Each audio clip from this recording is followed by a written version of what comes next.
اس آیت کی ایک اور تفسیر حضرت علی رضی اللہ تعالیٰ عنہ کی طرف بھی منسوب کی جاتی ہے، اس میں وہ کہتے ہیں الباقیات الصالحات سے مراد ہے بیٹیاں۔ حضرت علی رضی اللہ تعالیٰ عنہ فرماتے ہیں کہ اس سے مراد ہے بیٹیاں، اور اس کی دلیل کیا ہے، اس کا قرینہ کیا ہے کہ اللہ تعالیٰ نے پہلے بیٹوں کا تذکرہ کیا، المال والبنون زینت الحیات الدنیا، مال اور بیٹے یہ دنیاوی زندگی کی زینت ہیں اور باقی رہنے والی صالح چیزیں، تو اس میں اللہ نے اعمال کا لفظ صراحتاً ذکر نہیں کیا۔ تو اس میں اس بات کا قرینہ ہے کہ عرب جو فخر کیا کرتے تھے بیٹوں پر کہ یہ ہماری زینت ہے، یہ ہماری ایک شو مارا کرتے تھے، تو اللہ نے اس کے بیٹوں کے بدلے میں اللہ نے ذکر کیا باقی رہنے والی وہ نیک عورتیں ہیں۔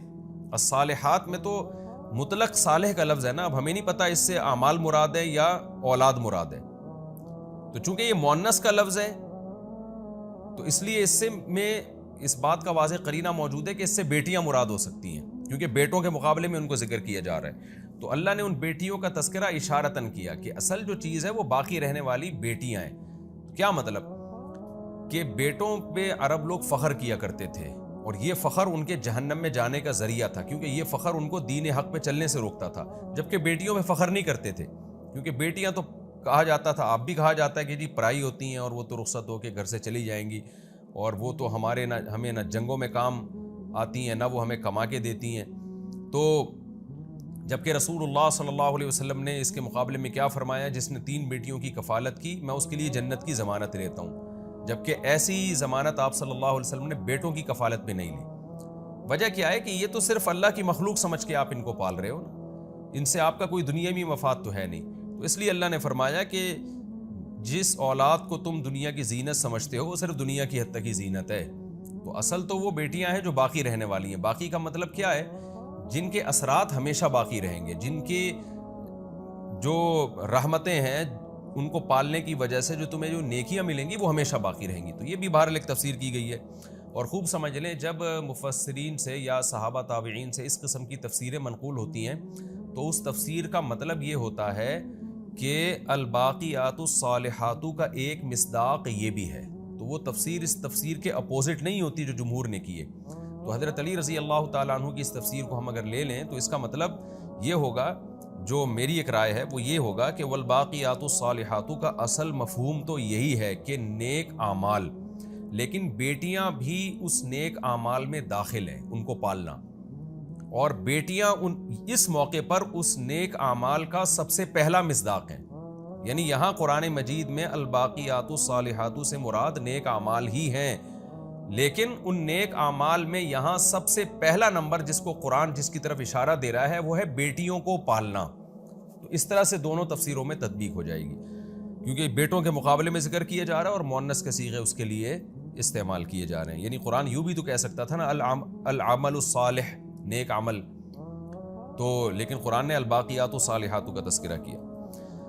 آگے قرآن کہتا ہے، اچھا اس آیت سے علماء نے استدلال پردے پر بھی استدلال کیا ہے کہ دیکھیں قرآن کہہ رہا ہے کہ بیٹے زینت ہیں، تو زینت ہمیشہ دکھائی جاتی ہے، جبکہ بیٹیوں کو اللہ نے زینت نہیں کہا۔ اس سے پتہ چلتا ہے بیٹیاں چھپانے کی چیز ہیں، پبلک کو دکھانے کی چیز نہیں ہے۔ یعنی جب بیٹیاں جوان ہو جاتی ہیں تو وہ چھپانے کی چیز ہیں، گھر کی 4 دیواری میں یا کہیں بھی جانا ہو تو پردے کے ساتھ جائیں۔ تو بیٹے ہیں جو زینت کا ذریعہ بنتے ہیں، دنیاوی زینت، آخرت میں تو ظاہر ہے وہ بیٹیوں کو پالنے کے فضائل اسلام میں زیادہ ہیں، لیکن دنیاوی زینت کے اعتبار سے زینت اسی چیز کو کہا جاتا ہے نا جو نمایاں کی جاتی ہے، تو اس میں اللہ نے یہ مانا ہے کہ بیٹے دنیا کی زینت ہیں، وہ اس کا انکار تو نہیں کیا اللہ تعالیٰ نے، انکار اس بات کا کیا کہ اس زینت پر فخر نہ کرو اور اللہ سے غافل رہو۔ تو اس سے بھی پتہ چلتا ہے کہ بیٹے تو دکھائے جائیں گے اور ان کو آپ لے کے جائیں، ہر جگہ تعارف کروائیں، بیٹیوں کو چھپایا جائے گا، وہ باپ کے گھر سے رخصت ہو کے شوہر کے گھر میں جائیں گی۔ وَيَوْمَ نُسَيِّرُ الْجِبَالَ وَتَرَى الْأَرْضَ بَارِزَةً، اب چونکہ قرآن بار بار اس دنیا کا دار فانی ہونا بیان کر رہا ہے کہ دنیا فنا ہونے والی ہے، ختم ہونے والی ہے، تو اب دنیا کیسے ختم ہوگی، کھیتیاں کیسے ختم ہوتی ہیں، اس کی تو اللہ نے مثال دے دی۔ اب اللہ بتا رہا ہے کہ یہ دنیا بھی ایک کھیتی کی طرح ہے، تم پر بھی موت واقع ہوتی ہے، اس دنیا پہ بھی موت واقع ہوگی، تو اب اس دنیا پہ کیسے موت واقع ہوگی، قرآن اس کا تذکرہ کرتا ہے۔ وَيَوْمَ نُسَيِّرُ الْجِبَالَ، جس دن ہم پہاڑوں کو اپنی جگہ سے ہلا دیں گے، وَتَرَى الْأَرْضَ بَارِزَةً اور تم دیکھو گے زمین کو چٹیل میدان، کیونکہ پہاڑوں کا ہلنا یہ بہت مشکل ہوتا ہے، تو اللہ نے بڑی مثال دی ہے تاکہ چھوٹی چیزوں کا ہلنا تمہاری سمجھ میں آ جائے کہ جب بڑے بڑے پہاڑ K2 اور ماؤنٹ ایوریسٹ جیسے پہاڑ اپنی جگہ پہ نہیں رہیں گے تو پھر کیا چیز اپنی جگہ پہ رہے گی. اللہ اس کو ختم کر دے گا اور زمین ایک چٹیل میدان بن جائے گی. پھر اس کے بعد دوبارہ جو سور پھونکا جائے گا پھر کیا ہوگا؟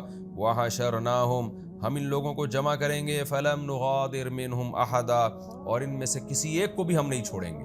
کوئی ایک آدم سے لے کے قیامت تک آنے والا آخری انسان میں کوئی ایک ایسا نہیں ہوگا جو میدان حشر میں جمع نہ ہو. اس کے بعد کیا ہوگا؟ وَعُرِضُوا عَلَىٰ رَبِّكَ صَفًّا اور اے مخاطب تیرے رب کے سامنے سب پیش کر دیے جائیں گے صف بنا کے. وہ صفیں کس ترتیب سے ہوں گی اللہ ہی اس کی تفصیل جانتا ہے. پھر اللہ خطاب کر کے کہیں گے لَقَدْ جِئْتُمُونَا كَمَا خَلَقْنَاكُمْ أَوَّلَ مَرَّةٍ دیکھو جیسے ہم نے پہلی مرتبہ تمہیں پیدا کیا تھا وہ بھی ہماری قدرت تھی، اسی طرح آج تم ہمارے سامنے دوبارہ آ گئے، ہم تمہیں دوبارہ اپنے سامنے لے آئے.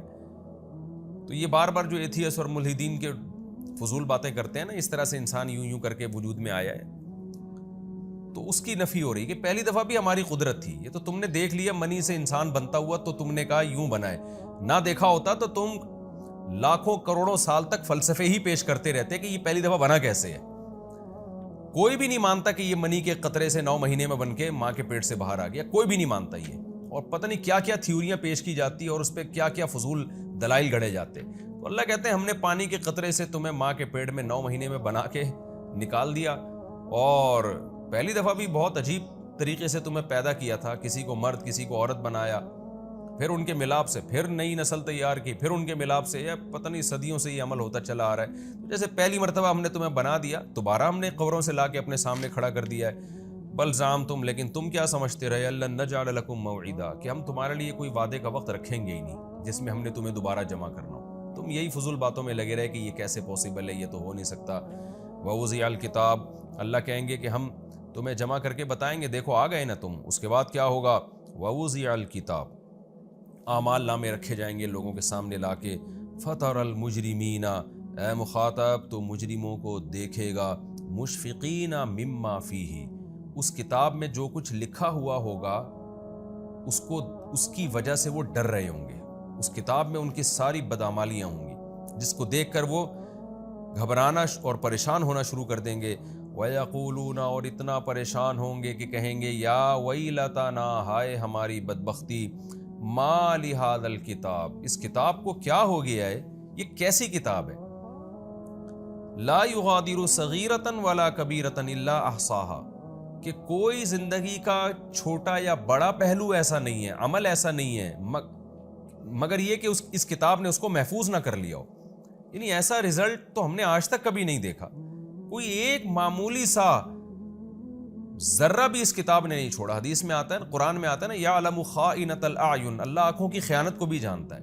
ذرا سی آپ کی نظر ادھر ادھر ہوتی ہے نا غلط، اس کو بھی اللہ جانتا ہے. تو ایک ایک چیز لکھی جا رہی ہے اس میں، اور قرآن کہتا ہے واقعی ایسا ہی ہوگا. وَوَجَدُوا مَا عَمِلُوا حَاضِرًا جو کچھ انہوں نے عمل کیا ہوگا نا اس کو اپنے سامنے موجود پائیں گے.